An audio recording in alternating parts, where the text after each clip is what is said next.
Hello everyone.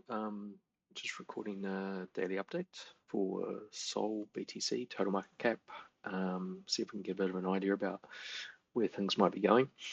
We've still got a wee bit of time to go in the day, and a lot can change in the last minutes of the day.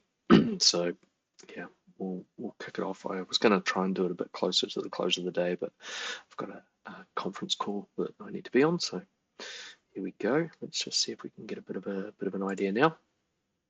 So yesterday's range nearly played out. It just interestingly, it sort of stopped just a little bit before the hold level there. That does typically mean something, maybe a revisit. Yeah, it's a bit weird to see that kind of thing happen. You don't typically get gaps or rejections like that without price going back. But as you can see, it's looking really bearish at the moment. On saying that, you know, people are in the group, etc. They've seen these candles flip, you know, or 4-hour candles flip in the last 6 minutes and so on, you know. So pretty much anything can happen. What we're looking at here is we're looking at things that could create polarity. So here we have a level, this level here, which is basically going to become a daily hold to try and stop price from coming up. It's going to potentially be used to break a trend and allow for more continuation to the downside. So price closing under that level there at 184.860 is pretty bearish. But if it gets back up above that, then what it would mean is that all of what you're seeing now is just inducement. You know, they're trying to make you think that it's going to crash immediately, so therefore you're going to take out short positions, and then the reason would become more apparent as to why they left that gap up there, and that's because they'll go back up there and they'll hit the whole candle properly and wipe out all the people that they've induced here. So one of the key things to learn about, you know, candle behavior is that it means nothing until it's closed. You know, how it's closed is pretty much the most important thing. Everything between open and close is about manipulating liquidity into areas that they want it to be, so that they can, you know, pump, dump, move money from one place to another and make a profit. So it's also the very little volume for a Monday compared to some of the previous Mondays that we've been having. So that's yeah, that's pretty low. As far as changes of trends, this doesn't really change anything, you know, where it closes. So it could create a hold level. Nothing else really changes from a daily perspective. So we haven't gone back up here and hit any of this higher, bigger time frame resistance yet. So yeah, keep an eye on this. If it closes under 184, you'll probably get a bit of a dump to the downside. If it comes back up into there right near the end of the day, then that just means that this entire thing is just once again another psychological trick to try and get you to go the wrong way.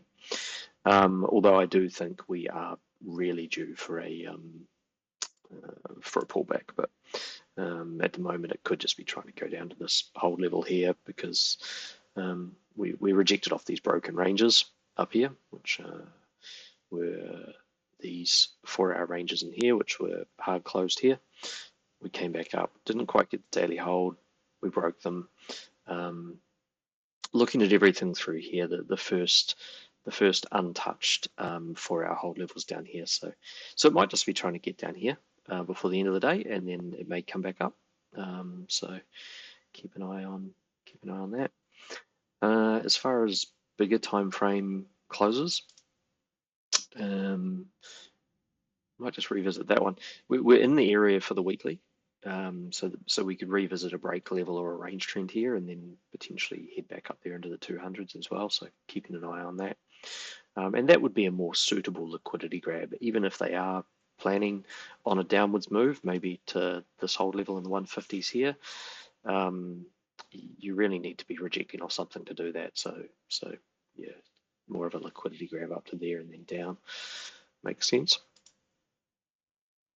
There was our weekend trap.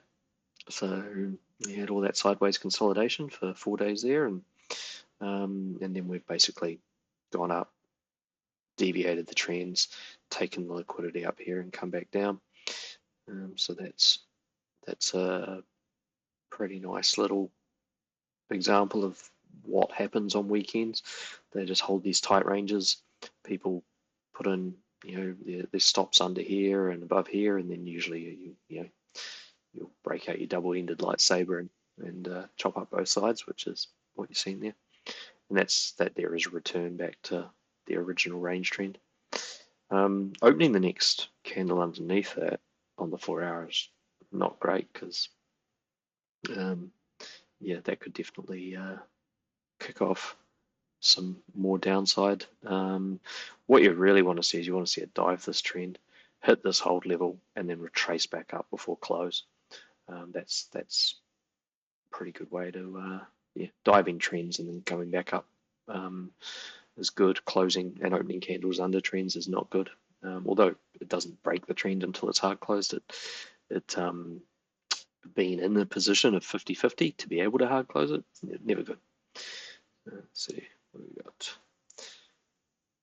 This time frame, so the 11-day close today is a little bit tricky because we've got this doji here and it's an indecision candle. It's a very tight doji. It's kind of hard to tell whether that's the break level, in which case we're retracing from it, or whether that's the break level, in which case we're still above it. So if it is this bottom one, then this trend will move from here, to here, to here, to here, and then it'll be there. So bouncing that break level and then heading back up to that trend would be more in line with a proper liquidity sweep before potentially going down. So that's the 11-day, and this is very clear. The 19-day, that's a very clean chart. So on that one, we're definitely below the break level as it currently stands, and closing the day back up over that would be bullish to give us a bounce up to the trend. And again, we could still drop after we hit the trend, but the thing is, being under here is actually means even if it pushes up, it's got to spend another 19 days up there to actually hard close that level. So this is the first chart really that's saying that we could come back here. I mean, you've got it on the weeklies and all that kind of stuff, but there's more things in between. When you're looking at dailies and weeklies, more levels, which would create the ranging for the higher time frame move, whereas this is actually looking like we're creating a flag. There is this old range over here, this old range break, so there is a small chance if we can just stay above that, then that keeps us in this older range and allows us to move between here and here. But yeah, as you can see, it's sort of hovering, and this is what you tend to get when timeframes are close to closing. You'll get basically they become a moment of polarity. If they're over it, then they change the way direction, or they change possibilities. If they're under it, then you get a different set of possibilities. So I don't know what it is, but they like to keep you guessing right up to the last moment a lot of the time. So yeah, we could go up, hit that, come back. It's all really like what level does it close over, or under. BTC, it's rejecting, still retracing. It really does need to come down.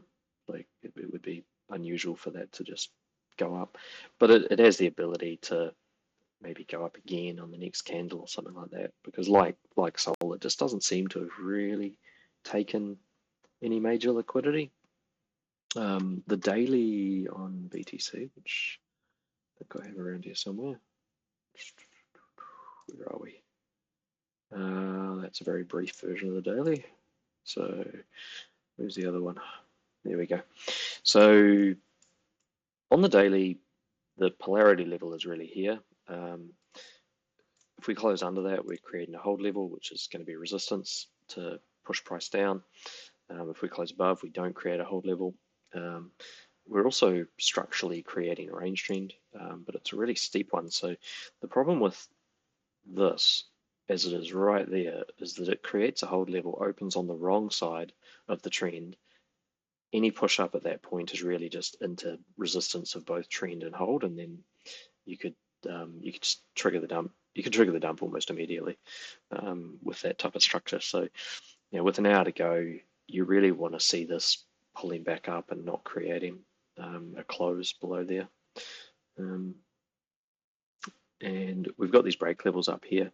So the reaction to the backside of this trend really should be to give it a bit of momentum to try and push up, but there's a whole bunch of range trends coming through here, and it seems really intent to be losing them just one by one. It's kind of losing them. So this really old one that stems all the way from down here, this will be a hard close underneath that trend. So it's not looking good, unfortunately, for longs or spot positions. But like I say, a lot can change, and there can be retests. So that's our BTC on the daily. And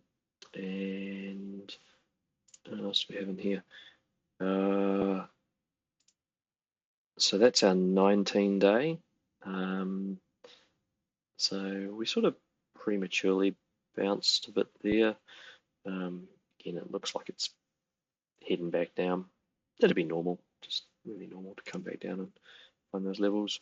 It's a daily again, and our 11 days, so we've covered all that. So as far as the total market cap goes, we're over the top of the daily trend there, and we're still above this uptrend from the range all the way down there. We're closing blue, so we're not really hard closing this trend. So if this was to drop a bit more before the end of the day, then the next one opens up in quite a dangerous position. A singular downwards close on the other side of this line triggers a retracement pretty much all the way down to here. There's not really a lot that would hold it or stop it from heading down there. And if we look on a higher time frame view, sort of what I was expecting is we've got these origin levels in here, so break levels that have been hit and led to major downtrends, and they're just sitting just here. They're on the wrong side of this trend. We haven't hit this one coming through here yet. I would have thought if we were going to do a bit of a liquidity sweep, it would be done by pushing through this trend from the wrong side, swiping into these levels of heavy resistance, and then actually coming down, because what's up in there can break this, and that's and then you'd be looking at targeting these sort of levels on the total market cap, maybe even down as far as retesting this range trend, which could be why it wants to close this candle yellow. This yellow close here is effectively a hard close of this lower range trend on the total market cap down here. Once you've had a hard close of a range, it's not uncommon to do an up and then a down and then a bounce. So we'll see. We've still got masses of confluence around BTC going down, so it's a matter of when, really.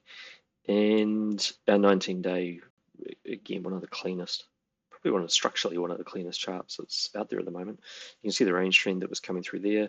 We hard closed it here. That induced the retest, which came down here. So this is just history, right?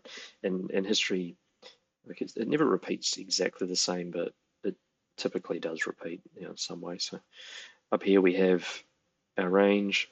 We've got our origin resistance level up here. We've got our downtrend coming through here, and we've got our range trend going up there. So these are areas I would actually look at. Like up here is where you can start to think like this could actually be the market top up here. Hitting that trend from all the way up there is potentially the type of thing, especially having to push through these. So if it gets up and through these, hits that, retraces under these resistance levels, that could be the market top. It's really hard to pick tops and get them right, but we're breaking this break level here, or sorry, we're closing above this break level here, so that would typically warrant a retest. We've got a trend here which moves, so this trend actually moves to there on close today. So if we went up, touched that would warrant a drop as well. We started from the underside of this range trend here, so that that would warrant a retest. So there's a lot of things in there. Nothing's really changed all that much from yesterday, other than we trapped a bunch of people over the weekend and then went and took their stops top and bottom on Monday. So that's a brief overview. There's not as many time frames closing today. The other thing that's worth keeping a bit of an eye on is just pure liquidity. So where are the liquidations sitting?